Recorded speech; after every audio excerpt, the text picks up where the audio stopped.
Hi everybody, this is Douglas Hamadisha with another video for NobodyMotivation.com, the site where we aim to motivate, educate and inspire you to achieve your biggest, brightest and boldest goals. Like and subscribe on the links below so we can share this journey together. This week we saw history being made in Zimbabwe.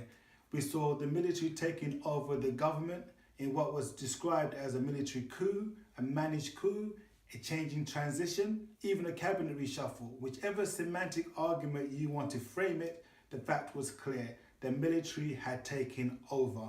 Then over the weekend, we saw hundreds of thousands of people marching, demonstrating in an act of solidarity, black and white, demanding for a change in leadership in Zimbabwe. So what does this all mean? Literally, the unified people of Zimbabwe are rewriting their history as we speak, and they need to be supported throughout that process. The power is most definitely with the people, but there's a deeper meaning behind all of this that we all need to be aware of, and that is based on accountability, responsibility, and authority within leadership. Regardless of our political views, let us unpick together the challenges and attributes that make up leadership. That way we can see how it applies in our pursuit to achieving our own goals. The first challenge you need to get over if you want to be in a position of leadership is to learn to overcome fear. The acronym being false evidence appearing real.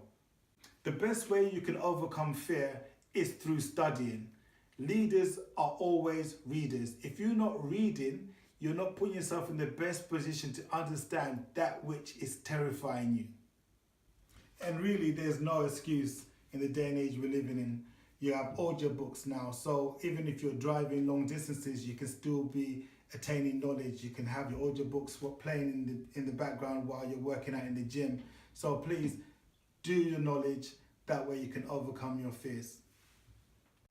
So once you've understood your fear, you're in the best position to confront it head on.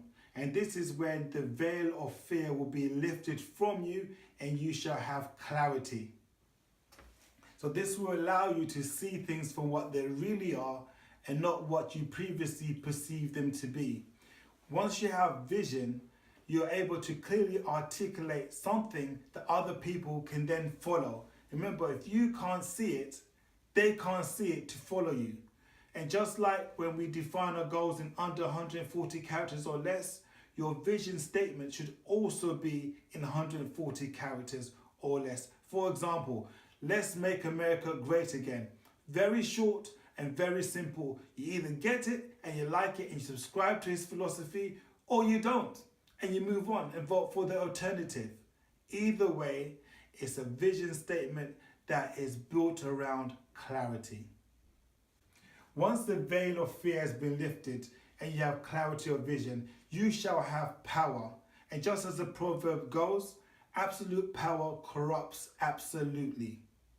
Power and all its trappings, money, fame and influence, can make your senses be overloaded with dopamine, making you crave more and more power. This could lead you, if you're in a position of leadership, to go from wanting to be a leader of a country, to a continent, to a whole planet. Now, the consequence of gaining so much power is the fear of losing that power.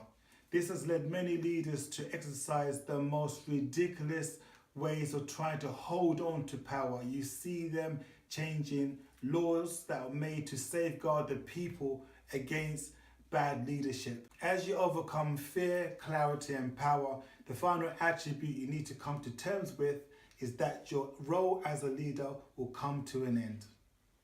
So you should be consciously aware of protecting your legacy by handing over the baton in a timely way to your successor.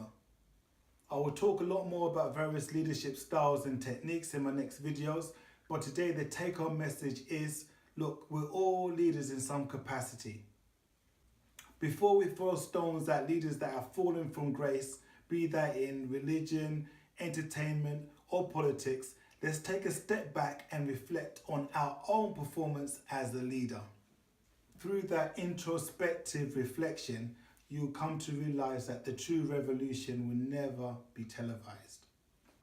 Remember guys, each one, teach one. All of this means nothing if it's not applied and shared.